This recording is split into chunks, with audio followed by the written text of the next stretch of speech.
Bilang katotohanan sa aking sinasabi noon na ang mga Kristiyano bawal magpapapatuli, maraming Kristiyano nag-opos na mali daw ang aking understanding dahil sa Galatians chapter 5 verse 2 sinasabi, ako si Pablo, magsabi sa inyo na kung kayo ay magpapapatuli, wala kayong pakinabang kay Hesukristo anuman.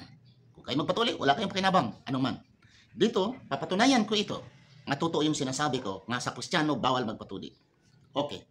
Dito sa yung Council of Florence noong 1442. I-search niyo ito kahit sa AI, kahit sa Google. Sinasabi dito, therefore, it strictly orders all who glory in the name of Christians not to practice circumcision, either before or after the baptism, since whether or not they place their hope in it, it cannot possibly be observed without loss of eternal salvation. Mawala yung eternal salvation ninyo kung kayo magpatuli. Saan mabasa? Ito ay tinatawag o Council of Florence.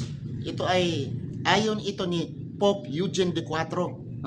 Si Pope Eugene IV ang nagsabi nito dahil may background ito sa history about the Coptic Christian. So nag-declare siya na ang Kristiyano should not be circumcised before and after the baptism. So hanapin ninyo yan mga kapatid.